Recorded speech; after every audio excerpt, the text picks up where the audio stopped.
Let's review the viral Fredo landing page today. Let's review the viral Fredo landing page today. Number one, let's start. Let's get started. You can see that leading with the review part. If you check it out here, as soon as you see the headline, which you were most likely to see because you want to name the product, they're immediately showing the review just above the headline, even above the headline. It's a great thing. And the contrast in the image which they have presented here is very helpful. They have a yellow background over here against a product which is very red. So that draws all the focus to the product itself, which is very helpful because that means the customer can look at the product more, spend time more on the website, and if they spend more time, they're more likely to be convinced that the product is helpful for them. Now, let's get started. Next, it's the product name, and then they have a four clear value propositions of what this product can do for them. That way, it is helpful for the people to know what exactly this is they're doing. Next, they have a sale live right now, which is good because they also have a small timer. Instead of nudging the timer in the top over just below the navigation bar, they have nudged it here, which is good. Again, otherwise the top timer keeps it intrusive and sort of annoys visitors. It's good to have this. And then they have a clear pricing remark. They have bolded the price also here, which is great once again. And this is a very unique hack in terms of product marketing, in terms of CRO, where people can click whether they want to apply the coupon code or not. This way they can evaluate whether how many people are reaching here and actually actively participating on the page. Some might be just crawlers like this who might not be looking at it. But if you see active participation, that's a great indication that you are able to convince the user to check out and draw all focus to the product and the page. So this way, if you can add, and you can instantly see the price being discounted without any reload or anything of the page, which is great because it is reloading asynchronously. Then you have a select your shoes, everything.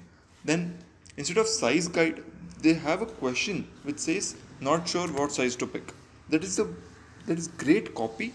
Once again, instead of saying check out the size, because that is a question which I'll be asking whether which size I would want, and they have posted the same question, which creates more of relatability.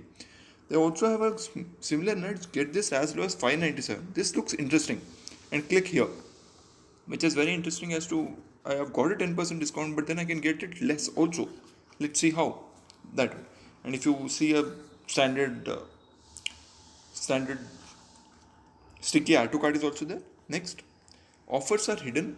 If you see it clearly, offers are a bit hidden also in terms of get this as low as 597 because they don't want to be selling there because the eventually margin will decrease. But the nudges, having these nudges are always good. They have a long landing page if you look at here. That's great because that helps convince user in multiple fashion, uh, address all his objections. It's not that the length of landing page matters, but then longer landing pages are more likely to convert better. Full focus on product. There's a very unique approach taken over here. There are relatively no models at all. In any page, if you see, in any image, no models. Just full focus is on the product itself, which is great because they don't want to lead with any celeb or any influencer led, but more product led, which is great merchandising right in front. They are focusing more on product benefits, features instead of focusing on narrative, the product branding, and everything, which is once again great because it's a commodity product and they want to create a differentiation using product features. Add idea, why are people switching to? For this, one of the ad idea which I would suggest, at least they can test, is why are people switching to Fredo? Because it's a commodity product. They want to know the reason as why are people switching to it. So it's great to have because I've run this previously also. It is helpful, not in this category but other categories. And having a before after is also great. Then you have a review section, which is once again great. Reviews, they can actually sort it by provide filters as to sort it by quality, their the softness, the comfiness, and everything, which is once again a great driver of people to check out reviews. Instead of having reviews at the bottom, it is better also to have reviews in the front, just below the add to cart, so that it reinstates their trust in the product for the visitor. Thank you.